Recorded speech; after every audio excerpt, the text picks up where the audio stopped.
N'accepte pas à ce que quelqu'un vienne te comprendre.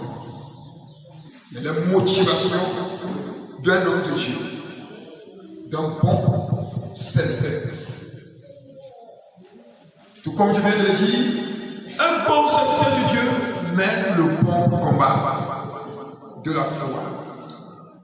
Ce combat est tout comme les épreuves des athlètes ou bien des militaires qui nécessitent une concentration, une discipline et des efforts externes avant de parvenir à la victoire. Quel athlète, quel joueur de football va dire que demain il y a match et ce matin ou bien la nuit passée il va aller manger bien la pâte, ou bien un athlète, quelqu'un qui va aller courir va aller manger bien la pâte, lourd, bien lourd, pour aller dire qu'il va aller compétir. Non, ils ont des règles. Et quand le jour du concours s'approche, ils s'abstiennent de certaines choses. Donc, comme nous ne connaissons pas le jour de notre combat, Satan ne va pas dire que c'est aujourd'hui que je vais t'attaquer. Satan ne va pas dire que je viens demain. J'aimerais simplement dire par là que notre combat est de chaque jour et en tout temps. Alors toi chrétien, tu dois être constant dans la foi. L'apôtre Paul dit, je traite durement mon corps et je le tiens à ce défi, afin de ne pas moi-même être rejeté après avoir prêché aux autres. Chers frères et sœurs, tu dois te discipliner à cause du combat, non pas seulement du combat, mais la victoire qui t'est garantie. Le ciel. Ce combat, tel que je viens de le dire, est spirituel, tout comme physique. Le combat de la foi, c'est physique et spirituel. Je vais nous toucher le côté spirituel dans 2 Corinthiens chapitre 10, verset 3 à 5. Si nous marchons dans la chair, nous ne combattons pas selon la chair. Yes. Car les armes avec lesquelles nous combattons ne sont pas charnelles, mais elles sont puissantes par la vertu de Dieu pour renverser les forteresses. Nous renversons les raisonnements et toute hauteur qui s'élève contre la connaissance de Dieu. Et nous amenons toute pensée captive à l'obéissance de Christ. Nous sommes prêts aussi à punir toute désobéissance lorsque votre obéissance sera complète. Amen. Voilà la responsabilité de chaque chrétien. Un combat contre les démons et un combat contre ta propre chair. Nous combattons contre notre propre chair jusqu'à ce que notre obéissance soit parfaite. Amen. Tu dois combattre ta propre chair jusqu'à ce que ton obéissance soit parfaite. Le second combat spirituel, c'est le combat contre les démons, contre les royaumes, contre les puissances ténébreuses. Et ce combat, comme c'est spirituel, nous n'avons pas les yeux spirituels pour voir, mais ce qui est en nous, il est esprit. Alors nous combattons dans la foi. C'est Jésus qui mène ce combat pour ses enfants. Nous sommes équipés. Les armes avec lesquelles nous combattons ne sont pas physiques, mais ces armes-là sont spirituelles. C'est la prière. Et quand nous parlons par la foi, tout comme il est écrit dans Philippiens 2, verset 10, qu'au nom de Jésus, tout genou fléchit et tu te la confesses. Tu proclames au nom de Jésus, c'est que moi l'avoir fléchi. Tu proclames au nom de Jésus, c'est puissant sommes dotés de pouvoir de ramener toute pensée captive à l'obéissance de la parole. La responsabilité aussi est pour les leaders. Si c'est pour nous tous les chrétiens, il y a aussi pour les leaders. Le combat que les leaders, toi qu'on a établi comme leader, comme responsable, dirigeant d'un département, quel combat dois-tu mener? Lisez ça maintenant dans 2 Timothée 4.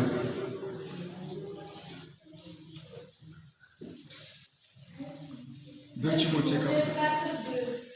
Prêche la parole. Insiste en toute occasion, favorable ou non. Reprend, censure, exhorte avec toute douceur et en instruisant. Tout comme le passage dit, voilà sa responsabilité. Il prêche l'évangile à toute occasion, favorable ou non. Que ce soit dans la maladie, dans la pauvreté, dans le manquement, le rejet, l'abandon, je suis prêt à prêcher l'évangile en tout temps, jusqu'à ce que la mort m'enlève.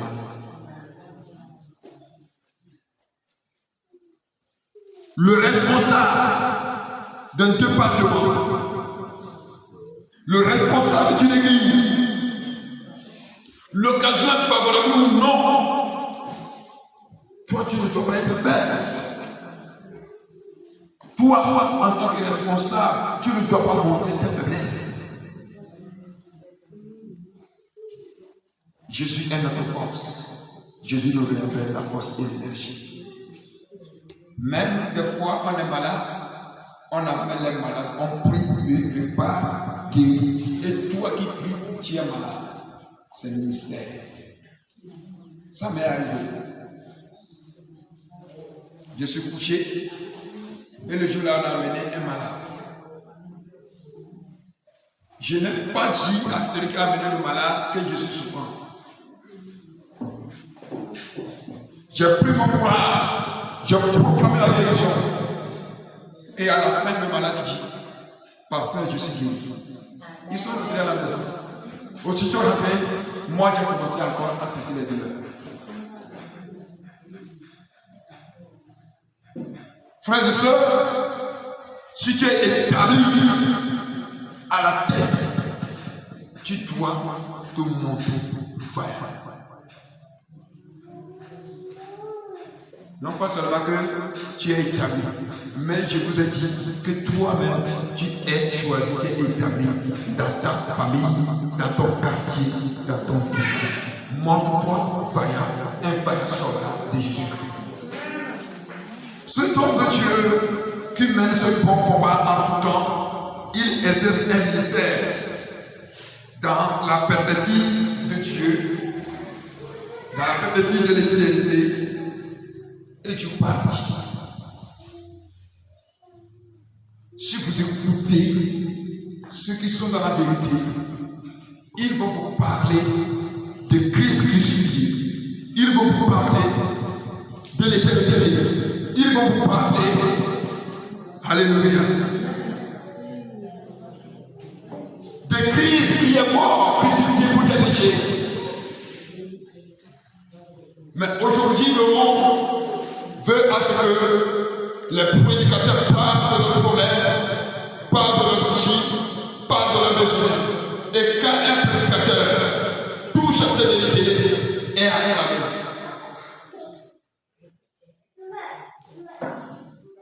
Je vais te dire ce matin, si tu suis le message d'un homme de Dieu, il ne te parle pas du royaume, il te nuit. S'il ne te parle pas de Jésus, mort pour tes péchés, il te fait du mal. Si un prédicateur ne te prête pas la repentance,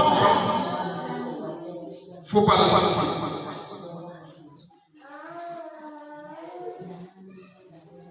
Voilà comment vous pouvez détecter le vrai du faux. On vous prêche, tu vas voir ton visa à voyager. Tu vas avoir l'enfant. Tu vas prospérer. Mais le ciel n'est jamais prêché. La repentance n'est jamais prêchée. Christ crucifié n'est jamais prêché. On prêche des émotions. On prêche la vie. et tu es touché. Des fois, même tu tombes par terre, tu penses que c'est la délivrance. C'est l'émotion. On a prêché l'émotion aux gens. Les gens pensent que c'est la délivrance, mais c'était quoi? L'émotion. J'aimerais finir à t'appeler à la prière ce matin. Frères et sœurs, nous sommes des militants. Les faux sont nombreux, mais il y a aussi les vrais. Cherchez là où la vérité est prêchée. Là où on peut dire la vérité. Là où on va te prêcher la repentance. Là où on va te prêcher la vie de la sanctification. Là où on va te prêcher le Saint-Esprit. Là où on va te prêcher le paradis. Là où on va te prêcher l'éternité.